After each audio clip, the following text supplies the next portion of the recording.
کریم صلی اللہ تعالیٰ علیہ وسلم نے اپنی پیاری بیٹی حضرت فاطمہ رضی اللہ تعالیٰ عنہا سے فرمایا کہ میری پیاری بیٹی، کیا تمہیں یہ بات معلوم ہے کہ آپ سے پہلے بھی ایک عورت ہے جو آپ سے پہلے جنت میں داخل ہوگی؟ حضرت فاطمہ الزہرا رضی اللہ تعالیٰ عنہا نے عرض کیا، ابا ایسی کون سی عورت ہے جو مجھ سے پہلے بھی جنت میں داخل ہوگی؟ ابا مجھے بتائیں نا وہ عورت کون ہے؟ حضور اکرم صلی اللہ تعالیٰ علیہ وسلم نے ارشاد فرمایا کہ اے میری پیاری بیٹی، آپ پریشان مت ہو، سب بتاتا ہوں۔ ایک عورت ہے، وہ آپ سے پہلے جنت میں داخل ہوگی، آپ پریشان مت ہو، پریشان ہونے والی بات نہیں ہے۔ حضرت فاطمہ الزہرا رضی اللہ تعالیٰ عنہا عرض کرتی ہیں، ابا مجھے یہ بتائیں کہ اس میں ایسی کون سی خوبی ہے کہ وہ مجھ سے پہلے جنت میں داخل ہوگی؟ تو حضور فرماتے ہیں کہ یہ میری پیاری بیٹی، اس میں 3 خوبیاں ہیں، ان 3 خوبیوں کی وجہ سے وہ جنت میں آپ سے پہلے داخل ہو جائے گی۔ حضرت فاطمہ الزہرا رضی اللہ تعالیٰ عنہا عرض کرتی ہیں، ابا کیا وہ 3 خوبی میرے اندر نہیں ہے؟ حضور فرماتے ہیں، میری پیاری بیٹی آپ پریشان کیوں ہوتی ہیں؟ میں سب بتاتا ہوں، آگے بھی تو سنو، آگے سنو میں جو بتانے والا ہوں، آپ پریشان مت ہو۔ کہا ابا بتائیے۔ اس کے اندر جو پہلی خوبی ہے وہ یہ ہے کہ اس نے اپنی تمام امیدیں اللہ سے وابستہ کر رکھی ہیں، تمام امیدیں اللہ سے وابستہ کر رکھی ہیں۔ اس کی پہلی خوبی یہ ہے۔ یہاں پر ایک میں چھوٹا سا واقعہ یاد آ گیا، میں بتانا چاہتا ہوں، اس کے بعد میں بتاؤں گا کہ دوسری اس کی خوبی کیا ہے اور تیسری خوبی کیا ہے۔ عورت تھی، اس کا ایک بچہ تھا جو کہ بیمار ہو گیا تھا، وہ روضہ رسول صلی اللہ تعالیٰ علیہ وسلم کے سامنے حاضر تھی اور دعا کر رہی تھی کہ میرے بچے کو شفا مل جائے، میرا بچہ ٹھیک ہو جائے، میں اپنے بچے سے بڑا پیار کرتی ہوں، اگر میرا بچہ مر گیا تو میں بھی مر جاؤں گی، میں اپنے بچے کے بغیر زندہ نہیں رہ سکتی۔ وہ یوں رو رو کے دعا کر رہی تھی اللہ کی بارگاہ میں کہ حضور کے صدقے سے میرے بچے کو شفا مل جائے، روضہ رسول کے سامنے دعا کر رہی تھی۔ ابھی دعا کر ہی رہی تھی کہ ایک اجنبی انسان آیا، اس نے تھوڑا سا پانی اسے دیا، اس نے وہ پانی اپنے بچے کو پلایا، جیسے ہی بچے نے پانی پیا اسے شفا مل گئی، وہ ٹھیک ہو گیا۔ وہ کہنے لگی، پہلے تو اس نے اللہ کا شکر ادا کیا کہ میں نے ابھی دعا مانگی اور بچے کو پانی پلایا، بچہ ٹھیک ہو گیا۔ اس اجنبی انسان سے کہنے لگی، اے اجنبی انسان، تو نے یہ بہت اچھا کام کیا، تیرا بہت شکریہ ادا کرتی ہوں کہ تو نے میرے بچے کو پانی پلایا اور میرا بچہ ٹھیک ہو گیا، شاید اس پانی میں شفا تھی۔ وہ کہنے لگا اجنبی انسان، یہ سب اللہ کی مرضی سے ہوا، میں تو پہلی مرتبہ روضہ رسول پر حاضر ہوا ہوں، میں بہت گناہگار انسان ہوں، لیکن یہاں پر آ کے میں نے ایک بات سیکھی ہے، اللہ کسی کی امید کو ٹوٹنے نہیں دیتا ہے، جو اللہ سے امید لگا لیتا ہے تو پھر اللہ تعالیٰ اس کی امید کو پورا کرتا ہے، اس کی دعا کو قبول کرتا ہے۔ وہ ادھر من میں ادھر دل میں سوچتا ہے، اللہ تعالیٰ اس کی وہ سوچی ہوئی دل میں سوچی ہوئی تمنا کو، اس کی مراد کو، اس کی دعا کو پورا کر دیتا ہے۔ اللہ کسی کی امید کو ٹوٹنے نہیں دیتا۔ یہ میرا کمال نہیں ہے، میرے پانی کا کمال نہیں ہے، اس میں شفا دینے والی ذات اللہ پاک کی ہے، اور یہ پانی بالکل سادہ ہے، یہ پانی ایسا نہیں کہ کسی نے اس پر پڑھ کر دم کیا ہو، یہ پانی سادہ ہے، یہ بات بالکل حقیقت ہے کہ روضہ رسول کے سامنے یا کعبے کے سامنے جو دعا مانگی جاتی ہے اللہ تعالیٰ وہ دعا کو قبول فرما لیتا ہے، لیکن جائز دعا ہونا چاہیے۔ اللہ تعالیٰ ہم سب کو نیک عمل کی توفیق عطا فرمائے۔ حضور پاک صلی اللہ تعالیٰ علیہ وسلم فرمانے لگے کہ اے میری پیاری بیٹی فاطمہ، اس کی دوسری خوبی یہ ہے کہ لوگ اس سے برا بھلا بھی کہتے ہیں، لیکن وہ کبھی بھی کسی کو بد دعا نہیں دیتی، وہ کبھی کسی کو برا بھلا نہیں کہتی۔ لوگ اسے تانے بھی دیتے ہیں، اسے برا بھی کہتے ہیں، لیکن وہ کسی کو برا نہیں کہتی، بلکہ اس نے اپنے معاملات کو اللہ کے سپرد کر رکھا ہے، اس کے سارے معاملات اللہ کے سپرد ہیں۔ وہ کہتی ہے کہ جو بھی معاملہ میرے ساتھ ہوگا میرا اللہ بہتر جانتا ہے، جو میرا اللہ کرے گا اس میں میں خوش ہوں، جس میں میرا اللہ مجھے رکھے میں اس میں راضی ہوں۔ اگر لوگ مجھے برا بھلا کہتے ہیں، لوگ مجھے برا کہتے ہیں، مجھے گالیاں دیتے ہیں، مجھے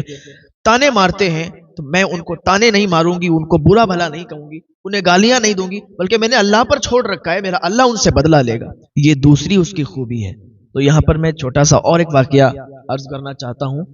کہ ایک دن ایک بستی میں سارے لوگ سوئے ہوئے تھے، رات کا سناٹا تھا، اندھیرا کافی تھا، رات آدھی گزر چکی تھی، تو اتنے میں ایک شخص کے چیخنے کی آواز آئی، رونے کی آواز آئی، سسکیاں بھر کے کوئی رو رہا تھا۔ گاؤں کے لوگ ایک دم اچانک سے اٹھ گئے،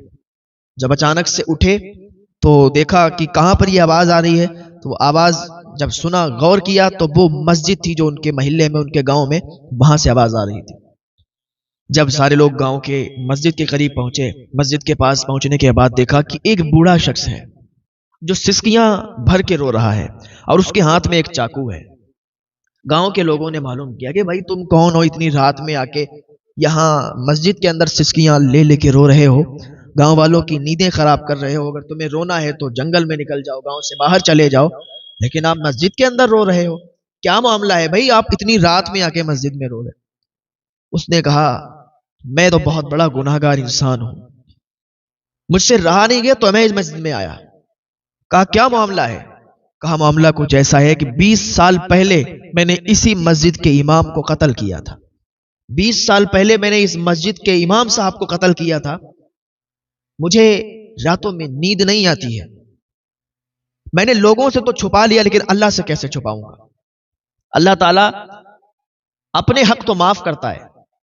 حقوق اللہ تو معاف ہو سکتے ہیں، اللہ معاف کر سکتا ہے اپنے، لیکن بندوں کے حق نہیں معاف کرتا، بندوں کے حق ایسے معاف نہیں ہوتے جب تک بندہ خود ہی اس کو معاف نہ کرے، اللہ بھی اسے معاف نہیں کرتا ہے۔ حقوق اللہ معاف ہو سکتے ہیں، حقوق العبد معاف نہیں ہوتے۔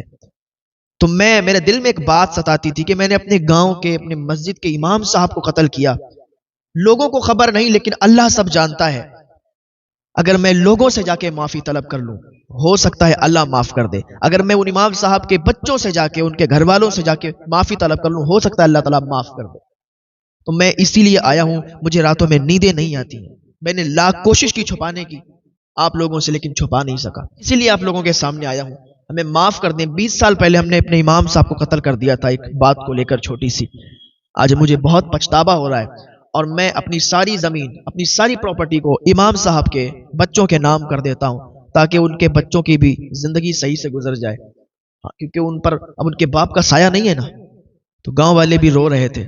یہ کیسا شخص ہے، واقعی یہ بات حقیقت ہے، انسان لوگوں سے چھپا سکتا ہے لیکن اللہ سے نہیں چھپا سکتا۔ تو گاؤں کے لوگوں نے کہا اگر تو اتنی ہی توبہ کر رہا ہے، معافی طلب کر رہا ہے تو ہم لوگ تجھے معاف کرتے ہیں، اب ان کے بچوں سے بھی معافی مانگ لے۔ تو ان کے بچوں نے بھی کہا کہ ٹھیک ہے، اب ہمارے والد تو گزر گئے، اب اتنی معافی مانگ رہا ہے تو ہم تو تجھے معاف کرتے ہیں، تو اللہ کی بارگاہ میں توبہ کر لے، اللہ تعالیٰ بھی تجھے معاف فرما دے گا۔ بس یہ ہے کہ اپنے سارے معاملات کو اللہ کے سپرد کر دو۔ تو اس شخص نے بھی اپنے معاملے کو اللہ کے سپرد کر دیا اور لوگوں کے درمیان آ گیا کہ لوگوں کے سامنے اپنا جرم قبول کر لوں گا، اگر لوگ مجھے ماریں گے بھی تو مجھے قبول ہے، لیکن مجھے معاف کر دیں گے تو اللہ بھی مجھے معاف کر دے گا۔ حضور پاک صلی اللہ تعالیٰ علیہ وسلم نے فرمایا کہ میری پیاری بیٹی فاطمہ، دوسری خوبی تو یہ تھی، اور تیسری خوبی سنو، سوکھی روٹی کھا کر بھی اللہ کا شکر ادا کرتی ہے، وہ سوکھی روٹی کھاتی ہے مگر اللہ کا شکر ادا کرتی ہے، کبھی اللہ سے شکوہ نہیں کرتی، کبھی اللہ سے گلہ نہیں کرتی۔ آج ہمارے گھروں کا ماحول دیکھیں، ہمارے معاشرے کا ماحول دیکھیں، اگر کوئی 3-4 دن صرف سبزی سے گزارا کرے، 3-4 دن اس کے گھر پر اگر ایک ہی سبزی پکتی رہے تو پھر وہ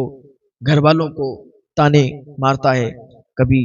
اور لوگوں کو، کبھی اپنے گھر والوں کے سامنے، کبھی گاؤں والوں کے سامنے، کہ بھائی ایک ہی سبزی کھا رہے ہیں اور کیا بتائیں آمدنی کم ہے، ہم لوگوں کو تو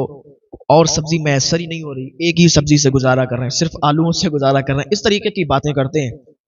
تو اس طریقے کی باتیں کرنا اچھی بات نہیں ہے۔ حضور فرماتے ہیں کہ وہ اس کی تیسری خوبی سوکھی روٹی کھا کے بھی اللہ کا شکر ادا کرتا ہے،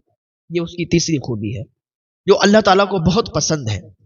کہ جیسا بندے کو مل جائے ویسا کھا لے اور اللہ کا شکر ادا کر دے، اللہ تعالیٰ کو وہ بندہ بہت پسند ہے۔ لیکن آج ہمارے معاشرے کا حال یہ ہے کہ اچھا سے اچھا کھائیں گے، اگر تھوڑی سی بھی کمی ہو جائے نا، تھوڑا نمک کم ہو جائے تو بیوی کو 50 باتیں سناتے ہیں، تھوڑا سا نمک کم ہو جائے، تھوڑا سا مرچ کم ہو جائے یا تھوڑی سی مرچ زیادہ ہو جائے کھانے میں تو بیوی کو 50 باتیں سناتے ہیں، گھر والوں کو 50 باتیں سناتے ہیں، ماں ہے تو ماں کو 50 باتیں سناتے ہیں کہ آج تم نے ایسی سبزی بنائی، آج تو میرا دل ہی نہیں کر رہا ہے کھانے کا، آج اس میں نمک تیز ہو گیا، یا نمک کم ہے، یا مرچ کم ہے، یا مرچ تیز ہو گئی۔ ابے بھائی ایسی باتیں مت کرو، اللہ تعالیٰ ان باتوں سے ناراض ہوتا ہے، یہ چھوٹی چھوٹی باتوں پر تم گھر والوں کو تانا مارتے ہو، جیسا ملے نا ویسا کھا لو، اللہ کا شکر ادا کرو۔ حضور پاک صلی اللہ علیہ وسلم فرماتے ہیں کہ وہ عورت،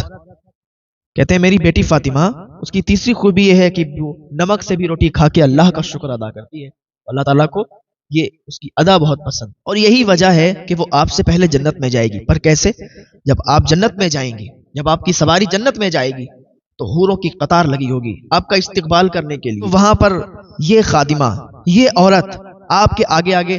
آپ کا راستہ صاف کرتی ہوئی جائے گی اور جنت میں اس کے قدم پہلے پڑ جائیں گے. اے میری بیٹی فاطمہ، لیکن آپ کا مقام سب سے اونچا ہے، آپ کا مقام سب سے بلند و والا ہے. آپ جنت کی عورتوں کی سردار ہیں.